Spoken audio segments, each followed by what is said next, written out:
Hey guys, it's Spoot from Fort Misery Gaming, your favorite person who's going to tell you a whole lot of really interesting information, and I have a treat for you. Joining me today is our best friend, Stout Helm. Best friend, wow, I wasn't aware that we were at that level, but you know what? I'm going to take it and I appreciate it. Thanks so much for having me here, Spoot. You know I love you. Yeah, and we just, hopefully Zenrado doesn't watch this video, because that's going to really break his heart, and I think we're both okay with it, because Let him somebody, weep. somebody had to break the news to him eventually, and unfortunately this is it. Um, Let the tears fall where they may, you know. Let the tears fall down. So, this is going to be a video of very useful information that nobody told you ever. So it's a collection of information either people have figured out on Reddit or we have figured out sort of independently on our own. Some of it is from past Final Fantasy Tactics games that is still applicable, which is the first thing. So what's up first, Mr. Helm? Well, first, I think we should elaborate on what the game is that we're talking about, and that is War of the Visions Final Fantasy Brave Exvius The for title mobile devices. And the title isn't longer because I don't know why, but it should be longer. Well, there's a few things, like you mentioned, that we want to cover that are not exactly elaborated on in great detail. So we've formulated a list, and a lot of these I have questions about too. So let's jump straight into this. What is CT? It is a stat for units. What is CT? So CT is a holdover from the original Final Fantasy. It is called charge time. So it's a unit. It is a unit measurement from 0 to 100. And when a unit hits 100, they take their turn. The way it's calculated is 10% of your agility adds to the meter every turn. And there are passive abilities that give you bonuses to this. Not many of them, but there are also spells that give you bonuses. For example, we'll take a look at Tolas, because she is very useful right now for that reason. Don't judge me because she's level 17. I don't want to hear it. That spell is called Ethereal Manipulation, and you're right, Spoot, it is very useful. Yeah, so it has a chance of raising the CT of allies within range after movement to the target panel. So that is a lot of words that don't necessarily make sense. Essentially what it means is you are casting on an area, and when the units hit it, their CT will actually go up at a bonus rate, as opposed to the normal growth. So there are ways to manipulate it. Haste is very, very important. Gilgamesh, for example, has self-haste, so it only affects him. You are going to notice in PvP and raids later on, units like Zisa or any of the rogues have something called a steal time. That literally takes CT points off of the gauge, which means that not only does it stall their turn out, it makes your rogue go faster the next time. So essentially, rogues are bit glass cannons. They are not very survivable, but steal time, haste, CT manipulation are all some of the most powerful abilities in the game, especially when you start getting into the harder content. Denying a unit its ability to do anything is, well, I mean, it's like every other game. If they don't do anything, you win. So let's move on to our next question, and that is specifically pertaining to the formation screen assignments. How does that work? Everybody's got Mont on their friends list, and nobody knows how to change it. It has nothing to do with your home unit. I was wrong forever, although I've got Ramada here because she is best waifu. So up here at the formation button at the top right of the game, you go there and it goes, hey, this is your regular quest team. And on the tabs up top, not only can you make multiple parties, but you can make your companion settings different. You can auto-assign guild battle people. You can do your multi, your co-op quests. You can set your PvP team. So this is what the companion screen actually looks like. You have a unit that you have set to all, and then you actually have a unit for each element. So if somebody is looking on your friends list specifically, is looking for a specific unit that you have, they can hit the element that they want, and it will bring them a unit that you have set to the element. Most of the time, it will default to your all element. So, like here, I have Engelbert, but in Fire, I have Y'shtola. In Ice, I have Medina, there's Eileen and Earth, there's Yuzolt and Lightning, Ramada and Water, and then I've got Stern and Dark. This is something that a lot of people still don't know. I'll go to, let me see if I can find it on my friends. I'll go to a mission real quick and just show you, because so many people still have the default mod. We'll just take a guild chamber quest, because I don't actually need to go into them. So you check your companions, and look at all these mods. Everybody's got mods for days. And then occasionally you run into like these level 80 Gilgameshes, because I don't know why. But these, specifically, are the all units. So if you're looking for, let's say, a fire unit, you click fire, it swaps to everybody on your friends list that has a fire unit set. So notice how that changes everything drastically. There are significantly less mods in here, because fire is not his element.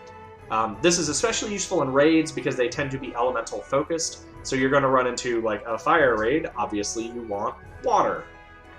So you can look at literally every element. You go to ice. Look at all these Medinas and Gilgameshes. Holy poop.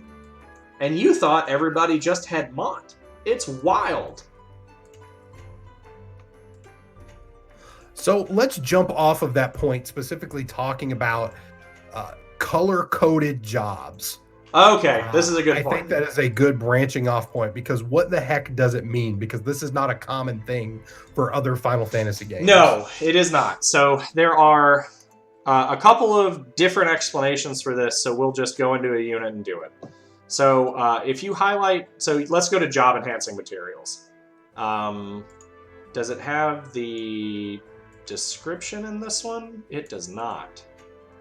Let me see if I can find somebody that has them. So when you start out, when you are leveling jobs, you are going to be using a specific color of resource. So this is really important to remember. It starts at green, it goes to blue, it goes to, I believe, yellow and then red, and I don't think we have any red materials in the game. These specifically only apply to your job enhancing materials, just because like your awakened materials are always going to be flames, rocks, and spheres. Your limit break's always going to be spheres and shards. None of those really matter.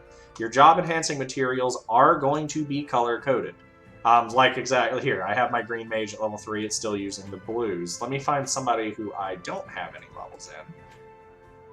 There, we did it. So Mariluke has no levels in her job. She doesn't even have a level in her regular levels. All of these are green. So these are the ones you specifically use, I believe, from 1 to 3. And then blue goes from 3 to 6. And then they go up from there. You start seeing the red requirements later on. And since we're in job character, we're in the job setting, this is something that came up real recently, and even Stout pointed it out. People have noticed that when you swap your job, you lose abilities, and this is correct. Yes, but you don't lose all of them, and I think that's what's really confusing, and probably what a lot of people run into first, Spoot, is when they are leveling up their Mont, because the game gives you a ton of resources to level him up because he's the main character. And you not just leveling up his job as Lord, but you eventually branch out into Paladin. And you see that there are some useful Paladin abilities there, but suddenly you only have some of your Lord abilities available. So what's up with that? So here's how it works. So the easiest way to check what abilities you can actually have with each sub-job. So you have a main profession. So let's say, we'll just do Medi because she's on my screen. So her main job matters. You can swap between Black Mage, Green Mage, and Ninja eventually. So let's make her main job Black Mage. Like, that's fine. Let's just do that. So you go into her tree, and you notice that all of these icons are coded.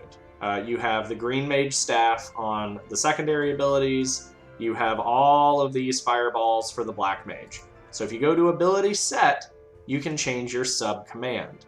So like, if I hold on Green Mage and bring it up, it tells you all of the Green Mage abilities you have access to in your sub-job. And this is literally, it will just have a checklist. It will say, this is what you can cast as a Green Mage. So like, if I swap it back to Black Mage, it says the only abilities that are adaptable that you have extra are Blizzara, Drain, and Osmose. So when you set it to your when you set your main job different, it'll tell you exactly what you do or do not have, which is kind of crazy because like if you swap from Black Mage to Green Mage, you do not keep Blizzara, you only get Blizzard, and that is a big confusion in a lot of circles that people don't know how it works. It's not a particularly well-explained system, especially considering I don't think there's a single point in the game where they really go too in-depth on, like, oh yeah, by the way, when you switch sub-jobs, you lose particular skills. That's really it. Like, you can always check your sub-job. It'll tell you what abilities you bring over with it. And that's really all you can do. Like, you are going to lose abilities swapping jobs. There's no way to get around that. You do not keep your entire skill tree. It sucks. I know. I can't do anything about it. We didn't make this game. It's just how it works. So Spoot, what's up with Brave and Faith? These are two stats that every unit possesses, but these numbers are not static, and they're not changing necessarily with level ups. So what's going on here? So that is a very good question, and there was a Reddit user who I wish I could give credit to, but I have forgotten. I will actually put that in the details. So Bravery and Faith are your gauges for how they accomplish certain things. So like on the screen right now, I have Medina. Her Bravery is at 65, her Faith is at 34. That's actually really bad. It means I am doing less magic damage than I could be. Bravery as a stat measures your physical ability. Not necessarily how much damage you do, but how often you proc physical ability, how you can take damage, how often certain abilities will do their extra stuff, like stun or things of that nature. It does have a little bit of a damage reduction as far as defense goes, but it's very minute. You're not going to, like, maxing out your Bravery is only going to save you a couple of points of damage on a hit. It's not going to be a massive deal. But that adds up, especially in longer fights, like when we get the towers unlocked, where you're going to want, like, 9 DPSing tanks. Faith is the measure of how much magic you have, how much belief you have in magic. The higher the Faith, the more damage you deal with spells. You also take more damage by having more Faith from spells. It's a wild thing. You also, the higher your Faith, heal and receive healing for more. So, like, Engelbert, for example, does not have a very high Faith, if I remember correctly. He's at a 50. So he's going to take a baseline healing. There is math here. I do not have it offhand just because I am not here to hit you with calculus. That is not my specialty. I will leave a link to the Reddit thread specifically so you guys can check it out in the details, because I think if you really want to see how things work, understanding the calculator math is very important. Most of you are probably not going to min-max these characters. Most people are just going to play this game. Like me and Stout like the numbers, and it's something that we can look at and understand how it works, but it's not necessarily something I'm going to lose sleep over. I don't know about you.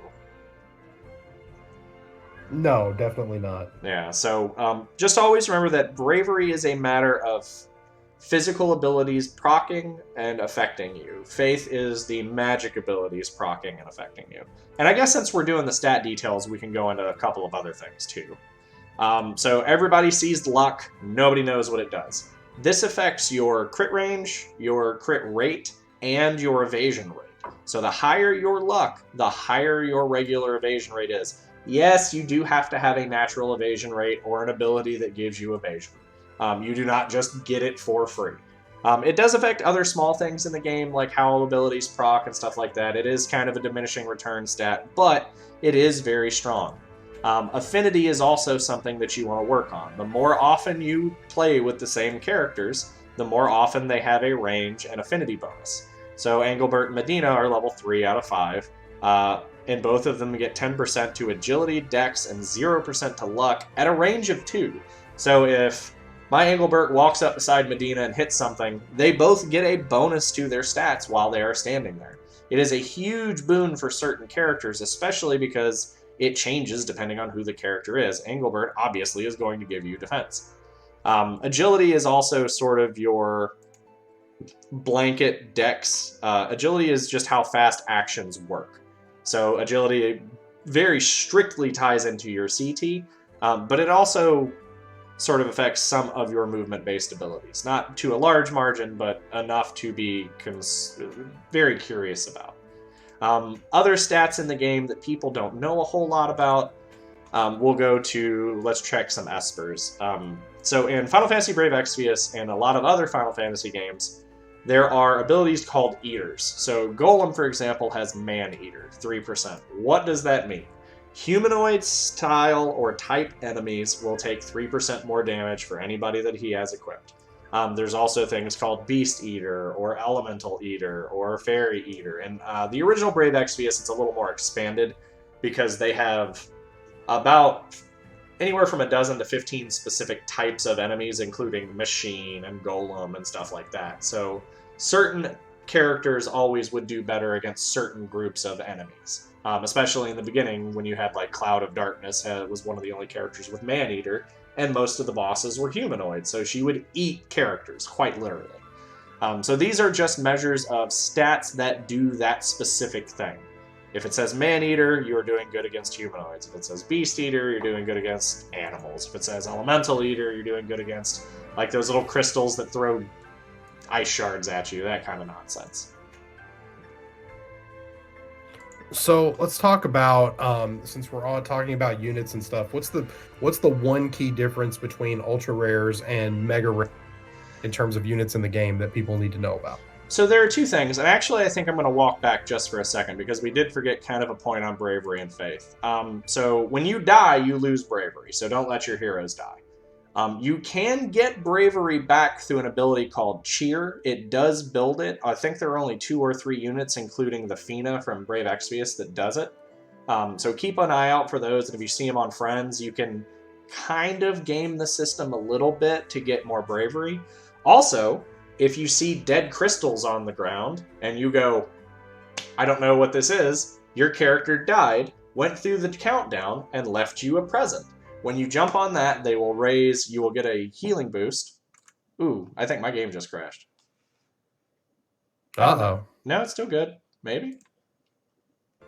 Yeah, there it is. That was weird. Reconnecting. There we go. That was only a couple seconds. Wild. So when you jump on a crystal, you heal for a certain amount. You gain a couple of bravery points. It's usually not a lot, but... and then depending on if you got a blue or purple crystals actually give you JP. So you can walk out, if you farm levels a little more specifically than a lot of people are willing to do, you can benefit very strictly off of doing that style of thing. You can go into easy maps and have the enemies like stunned or slapped or something like that, and then kind of walk through them. The difference between natural URs and MRs. URs require a significantly larger investment, limit breaks, awakens, than MRs do. I would recommend you have a couple of usable MRs built up as high as they will go, and as you get their shards, keep upgrading them.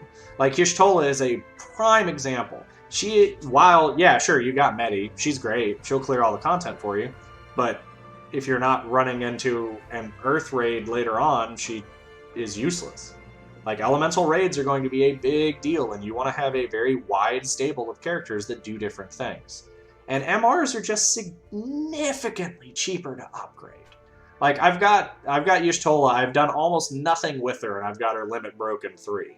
Which is where you also kind of want to stop for most URs.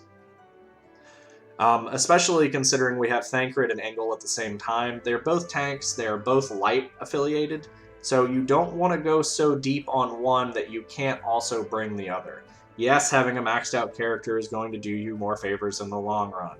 But having more of reasonably usable characters is going to do you better across all content as opposed to 1 or 2. So MRs are very usable. There are some, like, a couple of the best units in the game, arguably, are MRs. You've got, like, Ramada, you've got Ryu, you've got Little Leela. There are a bunch of really, really usable MRs. Like Mont. If you don't have Engelbert, Mont will tank everything forever. Like, his Paladin class is very, very good as a sub-job. And they throw his materials at you. Like, it is not unfeasible to guess that you could probably max him out within a couple of weeks. Whereas some of these URs, like Gilgamesh, you're not maxing him out anytime soon, so having him on the back burner is better than going, this is the only man I am looking for. So don't be afraid to work on your back line. A very good example of this is throw units in your Chocobo expedition. It's free experience, and the longer they spend in there, the longer they will do. I put Ramada and Lilith in there at level 1. I've had them in there for a day. They are level 23 right now with no investment on my part other than hitting the button occasionally. Like, this is a huge boon for characters that you want to level up passively, especially because you can just throw 5 characters in there and ignore them for 2 days. Well, don't ignore your expeditions. You want to hit that button every time it's fixed, but it takes several hours for it to go full, and you get a decent amount of experience for running those. So don't disregard how useful your MR units can be. Don't think that just because you didn't get that chase UR, you didn't get Medi, you didn't end up with Thancred, you didn't get Engelbert, whoever. You have alternatives that are very, very good and usable. So don't feel bad if, like if you're a free-to-play player, you're not going to want to pull on every banner. It is actually more beneficial that you don't. Because some of these characters, if you pull a UR that is very good, you're going to be spending a lot of Visior getting them maxed out. And that actually covered, I didn't realize it, but that actually hit like 4 of my check points. That's kind of wild, isn't it? Yeah, it is. Damn. Alright, so we've done Charge Time, Formation, Bravery Faith, URMR, Color-Coded Jobs, extra stats, build different elements, your character is dead. The meta shift is important to pay attention to, because a lot of people, including me, are going to tell you to save for the Final Fantasy Tactics banner. Stout didn't know that was coming until I told him, and then he was all about it. Yeah, it's a lot of these games where they've been out in Japan for several months before they come to all the rest of the territories. I always think it's a smart idea to do some research about the release schedule in terms of banners. Now, nothing ever translates one for one, at least in my experience in a bunch of different mobile games that I've played. It's never a one-for-one translation. Now, and some games go very far out of the way, i.e. like Seven Deadly Sins in the last couple of weeks has adhered to no schedule that JP set forth, so you do have outliers very specifically, but like Final Fantasy Tactics comes out, Orlando is the best character in the game. Sure, does he make other characters obsolete?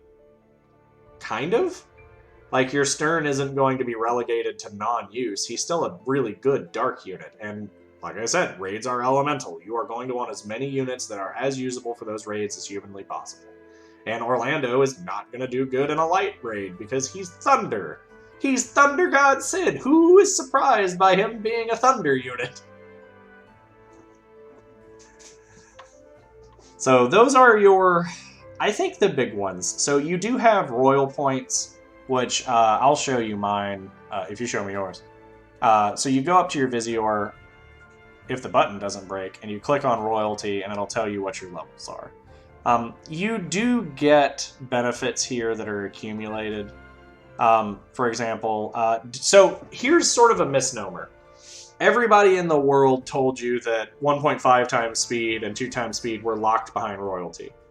It's partially true. 1.5 times speed you actually unlock through the first chapter clearing, and then you get it for free. Like, everybody should get that. 2 times speed is locked behind 8 royalty. Free-to-play players will eventually get there. I think somebody did the math, and it's something like 600 years if you measure out all the points. Just disregard it. It doesn't matter. Like, 2 times speed isn't so fast in this game that it matters as much. There's an option. Let me see if they let you do it in the menu.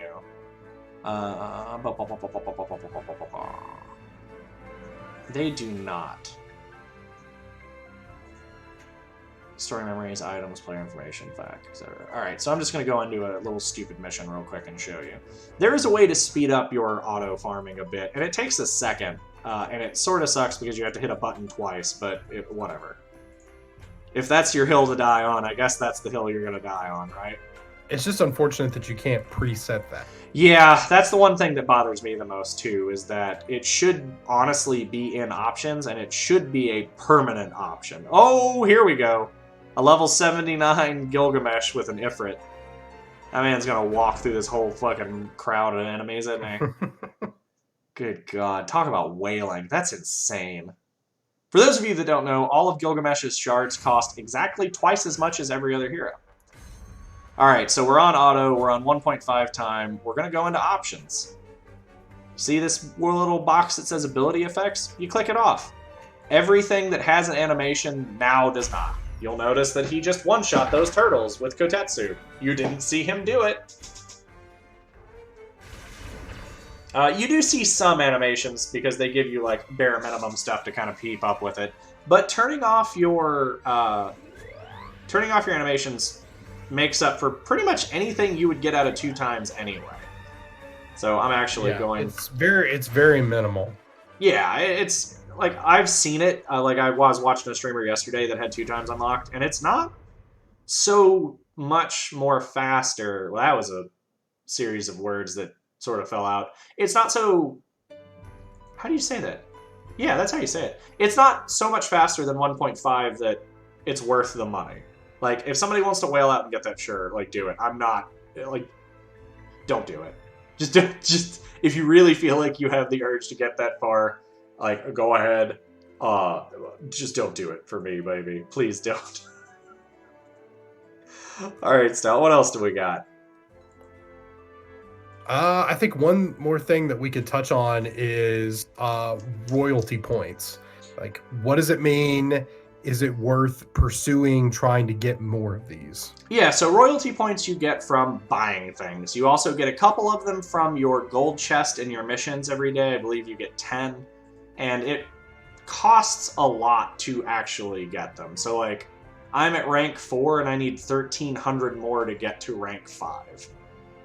There are cumulative login bonuses that you get from having specific ranks, which is fine. So like at rank 4, I get 70,000 gil, skip tickets, a small experience cube. So your logins do go up a little bit, and later on, obviously, significantly. Like rank 8 gives you 150,000 gold. Like, that's a lot. But that's also, I think the math says like $400 of spending. I maybe someday, but not anytime soon. Royalty points are just something that'll happen in the background, and you're going to get a couple of levels, and then you're never going to see it level up again because it takes, like I said, the math was somewhere like 685 or 687 years for a free-to-play player to get to the 8th rank, which is, like, don't worry about it. It's fine. Like, they're useful, but they're not something that you're really going to completely lose your stuff over. And I guess that sort of leads into rank, too. So, your rank directly affects your energy. It directly affects... Actually, I think that's it, right? That is the only thing that it affects. Yeah, so your biggest... Well, that's actually not true. It affects your energy. It also affects the number of friends you can have on your friends list. Oh, yeah, I forgot about that. That's another thing stupid. That affects. I want to say there's one more stat that it affects, but these stats don't go up every time. The only thing that's guaranteed when you increase your rank is your energy. Everything else is relative to whatever level it is, because you're not always going to get one more friend slot with every level. Yeah, that's dumb. I just thought about that. It is odd, but it is something worth noting, because initially your friends list is going to be very small. Oh, yeah, absolutely. Like, you start at, what, 10? Is it 10 or 15? You start with 10. Yeah. Because I'm only at 15 now. Yeah, and I'm 31, and I think I only have 20. Right. So yeah, it's a little ridiculous. And the big thing about that is your easiest way to get your rank, if you are worried about it, and you shouldn't be, because you're going to clear the story and get up to close to 40 by itself. If you're really worried about it, you go to training. You make more friends, so the more units you get, you're going to get rank experience. That's what that little blue crystal on those is. 500 rank experience goes a hell of a long way. If you want to nickel and dime yourself, go down to your rare units. Do all of your unit awakenings. Do all of your little limit breaks. They don't require nearly as much as you are. You can jump rank very, very quick. And what's the max rank right now? I believe it's 45? I don't know the answer to that question, There so is we'll a- have to defer to you. Yeah, there is a max rank, and I believe it's either 45 or 50 right now. It may be higher. I could just be talking out of my ass. This is also very possible. So there are two other quick things that I want to point out. This we found out yesterday that is the coolest thing ever. So you like PvP, huh? But you don't really want to wait that 20 minutes for your Engelbert to kind of figure out where he's going, right? So let's just find a match that I think I can win, that it doesn't matter. So you launch your arena match, you get in, and you go, all right, I don't want to see Medina shotgun somebody to death, and I really don't want to spend the 5 minutes here. Go up to your button, up here in the top right when it shows up after quest start. Oh no, she's doing it. I didn't catch it before she did the limit break. I'm a fool! Look at what you've done. What have I done? My hubris. So you hit the button. Oh, they're doing it. And you go to skip. That's all you do. You hit skip. And I won. But how did I win, you say? So AI versus AI battles are mathematical. Like, generally when you launch a fight, they already know who's going to win. It's just showing you how it works. Because they can do it in a vacuum, whereas, like, obviously we can't do that kind of math. That is a super important thing to do if you're just trying to bang out your arena missions really fast. Because you can do all 5 of them in less than, 2 minutes, maybe a minute, if you're really paying attention. Yeah, it doesn't take long at all. Yeah, not super at all. fast. Interesting things in combat that you should know that don't fit anywhere else. You can hit your friends. If your Medina doesn't have any ability, she doesn't have her ability points and you can't cast anything, hit your tank. She's not going to do 100 damage and she's sure as shit going to get her points back, and then you can cast something next turn instead of waiting for her to wander off into the wild blue yonder and hit a bomb that is going to murder her. This also applies if a unit is confused or asleep. You can have your friend hit them, and it knocks them out of it. This is something that is an old callback from really old Final Fantasy games, as Stout pointed out to me earlier. It's been around for a while. Yeah, and this isn't like a tactics thing. This is an old, like, Final Fantasy 2, Final Fantasy 3 thing. So that is, I believe that's it for our mega list. This is turned into a significantly longer video than I was planning. But that's okay, as long as the information is good. Yeah, and that was, we've been building, how long have we been putting this together? 2 or 3 days, kind of offhand? Yeah, been compiling the information for quite a long time. Because we've been scouring the Reddit, looking up YouTube videos, checking some JP sources, just to make sure that all of this stuff works the way it is supposed to, and it's good information for you to have, because I haven't found a single guide anywhere, and this may not apply to other YouTubers because I don't watch everybody's videos. This is not a call out or anything. You do your stuff, and you do it great, I'm sure. I just haven't seen a compiled list of all of these little mechanics that don't get explained in-game. And when I mentioned it to Stout, he was like, I'm in, let's do this. So that is it. You got anything else you can think of off the top of your head, buddy? No, I think that about covers it. Just wanted to say thanks for having me along for the ride. Yeah, and Stout's doing content on it too. I'll leave his information in the description. Check him out. Stout does good work. I mean, he does significantly prettier looking videos than I do. So, like, I don't know about that, but thank you. Thank you. Yeah, you do, buddy. It's okay. You can take that compliment because I will do the laziest humanly possible thing.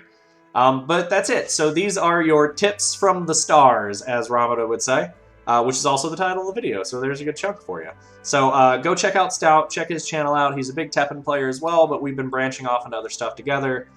We've been doing Zelda Ocarina of Time runs. He's doing War of the Visions as well. It's a wild ride for the most part. Oh yeah, all sorts of stuff. Yeah, and it's mostly just goofs for the uninitiated, but we try to have fun and we try to make sure that everybody else is having fun too.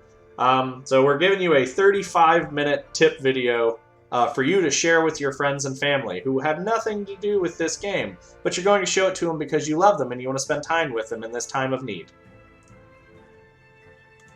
Definitely. So like, comment, subscribe. If there's something you want to leave in the comments that you don't know or we didn't explain, someone will try to answer it. I have been paying attention to all of the comments that come through. So stack up your gems, do your things, and don't get miserable, I guess. What's you call out, Stout? What you got? In terms of what? I don't know. How are you saying goodbye?